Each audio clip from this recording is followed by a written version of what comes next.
phase 6 of Lok Sabha polls that we have been decoding since morning for you guys. Now, clearly, it is underway, and 889 hopefuls across 58 constituencies in 8 states and union territories are competing to find place in the lower house of the parliament. Delhi, Haryana, Uttar Pradesh and Bihar are among the states that vote today. In fact, Odisha will also simultaneously vote for the assembly. The newly formed Anantnag-Rajouri seat, the polling for which was postponed citing inclement weather, also votes today. These are live visuals that we're getting for you of the Delhi Chief Minister over here, who is, of course, casting his vote.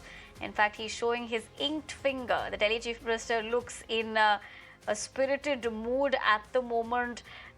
Remember, as far as this entire controversy of him is concerned, because considering the fact that he's still out on interim bail, but you're also looking at visuals of Sunita Kejriwal, who is the wife of the Delhi Chief Minister, Arvind Kejriwal. Both of them, of course, look in a good mood and they're showing ink fingers to the media. Let's listen in. Bharat का चुनाव दुनिया के लिए अजूबा है। कितनी संख्या में लोग मत करते हैं। मताधिकार दायित्व भी है, ताकत भी है। भारत विश्व का सबसे ज्वलंत, सक्रिय, प्रभावी लोकतंत्र है। दुनिया के लिए एक मिसाल है। आज लोकतंत्र का बहुत ही ज़्यादा महत्वपूर्ण दिवस है। मैं सबसे अपील करती हूँ, ज़रूर बाहर आकर अपनी वोट डालें और ख़ासकर मैं महिलाओं से अपील करती हूँ कि वो अपना बहुकीमती वोट ज़रूर डालें। इस देश में महिलाओं की भागीदारी राजनीति में बहुत ज़रूरी है। देखिए, हमें आधिकारिक सूचना मिली है कि कल शाम को एलजी साहब ने एक मीटिंग बुलाई थी, दिल्ली पुलिस के अधिकारियों के साथ मीटिंग बुलाई थी और दिल्ली पुलिस को ये इंस्ट्रक्शंस दी गई थी कि जो एरियाज़ इंडिया गठबंधन के स्ट्रॉन्ग होल्ड हैं, उन सभी एरियाज़ में वोटिंग को स्लो कराया जाए, बैरिकेड्स को दूर लगाया जाए, बार बार वोटर्स की चेकिंग कराई जाए। अगर ऐसा होता है तो ये फ्री एंड फेयर इलेक्शंस का उल्लंघन होगा। तो हम ये उम्मीद करते हैं कि इलेक्शन कमीशन इसका संज्ञान लेगा, दूध का दूध पानी का पानी हो जाएगा। ऑलरेडी कुछ एरियाज से ऐसी खबरें आ रही हैं कि कुछ एरियाज में बहुत दूर बैरिकेड्स लगाए जा रहे हैं। कौन से मुद्दे लेकर के आपको लगता है जो इस बार हावी रहने वाले हैं? क्योंकि बीते दिनों में हमने देखा बड़े सीरियस एलिगेशंस लगे आम आदमी पार्टी पे, उनके मुखिया भी जेल में आप लोगों ने डाल दी, जैसा उनकी तरफ से आरोप लगता है। कौन से मुद्दे आपको लगता है बहुत महत्वपूर्ण है जिस पे दिल्ली वोट डालेगी आज? दिल्ली के लोग एक बड़ी सोच के साथ कमल का बटन दबाएंगे। जिन लोगों पे विश्वास किया दिल्ली ने 15 साल कांग्रेस पे और 10 साल आम आदमी पार्टी पे, आम आदमी पार्टी कांग्रेस को ही गाली देती हुई आई थी और उसी से मिल गई। तो ये जो धोखा हुआ है दिल्ली के साथ, अब वो कमल का बटन दबाएगी और साल भर दबाती रहेगी जब जब मौका मिलेगा। I only want to give message. I'm at this booth, the first male voter. Want every strong voting today. I want everybody to come out. This is our national duty because मुझे पूरा विश्वास है कि एक बार और जो है भारत की जनता जो है विकसित भारत को अपनी वोट देगी, अब मोदी सरकार को वोट देगी। तो we start early. I hope there's a very strong turnout in Delhi like there is in rest of India. हम लोग जो हैं अभी वोट किए हैं, तो आप देख रहे हैं कि मैं इस बूथ में फर्स्ट मेल वोटर हूँ। अब ये मतदान जो होता है, हम तो चाहते हैं कि भारी संख्या में आज वोट पड़े, क्योंकि ये देश के लिए एक बहुत बड़ा निर्णय का समय है और मुझे पूरा विश्वास है कि देश जो है, दिल्ली के वोटर भी विकसित भारत और मोदी सरकार को एक बार और वोट देंगे और एक बार और मोदी सरकार वापस आएगी। सब अपना जो अधिकार है उसका इस्तेमाल करें और बदलाव लाएं। मैम, लगातार प्रधानमंत्री कह रहे हैं 400 पार, उसको लेकर आप क्या कहेंगे?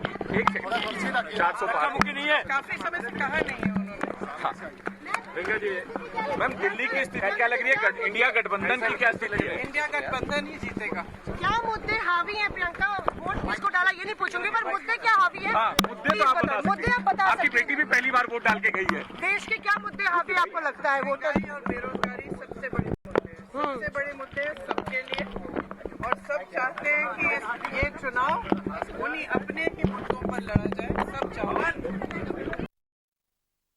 5 चरणों के चुनाव हो चुके हैं, 428 सीटों में चुनाव हो चुका है। पहले 2 चरण के बाद ही ये स्पष्ट हो गया था कि दक्षिण भारत में बीजेपी साफ और उत्तर पश्चिम और पूर्वी भारत में बीजेपी हाफ। तो इंडिया जनबंधन को 4 जून को स्पष्ट और निर्णायक जनादेश मिलेगा। हमारे जो प्रधानमंत्री हैं, जो अपने आप को इंसान नहीं परंतु भगवान समझते हैं, वो निवर्तमान प्रधानमंत्री हैं और 4 तारीख को देश उनको टाटा बाय बाय अलविदा करेगी। मुझे पूरा विश्वास है कि 7 सीटों में हमारा प्रदर्शन बहुत मजबूत होगा, बहुत उम्दा होगा। A first question to you, what message do you want to give to the voters of this country, as today is a very important day for the national capital? Well, in democracy, voting is like dharma. It's a dharma for us because this is a unique and blessed opportunity for the people to elect our representatives who will run the nation, who will be empowered to run the nation for the welfare of the people, for the glory of our heritage and the country. And therefore it is a celebration, and it is a celebration for the highest of the endeavors that any citizen can think of. Sir, according to you, what are the most important issues which should be there in the minds of the voters when they will cast their vote? Well, effective government, welfare of the people, and to achieve the highest glory for our nation by 2047. जैसा इंडी गठबंधन है, कांग्रेस और उसके सहयोगी दल TMC हो, Samajwadi party हो या आरजेडी हो या आम आदमी पार्टी हो, जैसे इनकी प्रवृत्ति है, इन लोगों की पूरी राजनीति हिंदू विरोध पर आधारित है। सनातन धर्म का विरोध करना, भारत के मूल्यों और आदर्शों का विरोध करना। जैसे रावण के समय में लोग ऋषि मुनियों को धमकी देते थे, उसी प्रकार की स्थिति इनके द्वारा पैदा करने का प्रयास हो रहा है। टीएमसी और इंडी गठबंधन, कांग्रेस समेत इंडी गठबंधन के सभी दलों के मुंह पर एक जोरदार तमाचा है। लोगों का बहुत साथ, समर्थन, आशीर्वाद मिल रहा है। मुझे पूरा विश्वास है कि ना सिर्फ रोहतक की सीट, जो कि हम बहुत बड़ी बहुमत से कांग्रेस पार्टी जीतेगी, लेकिन 10 की 10 सीट कांग्रेस गठबंधन हरियाणा में जीतना जा रहा है। मैं समझता हूं कि ये मुद्दों का ही चुनाव है और ये सही बात है। भाजपा ने तो अपना पूरा प्रयास किया। हर राजनीतिक दल, प्रजातंत्र में अधिकार है सबको। रोहतक लोकसभा क्षेत्र की हम बात करें, आपने देखा होगा कि भाजपा के मौजूदा अध्यक्ष, मौजूदा राष्ट्रीय अध्यक्ष नड्डा जी, 3 पूर्व राष्ट्रीय अध्यक्ष अमित शाह जी, गडकरी जी, राजनाथ सिंह जी और 4 अभी मौजूदा मुख्यमंत्री रोहतक लोकसभा सीट पे आए। शायद भाजपा का और भी कोई अगर हो तो वो भेज देते, कोई शायद, लेकिन किसी को भेजें, हमें तो कोई ऐसी बात नहीं। अब डोनाल्ड ट्रंप को भी बुला लें रोहतक में, हमें कोई बात नहीं। हम लोग, सारी जनता हमारे साथ है, कांग्रेस पार्टी के साथ है, और आप जब नतीजा आएगा तो आप देखना। दुनिया के सबसे बड़े लोकतांत्रिक देश होने पर हम सबको गर्व है, और इसलिए मैं चाहता हूं कि लोकतंत्र की मजबूती के लिए, विकसित भारत के लिए हर देशवासी अपने मत का प्रयोग करे। धन्यवाद।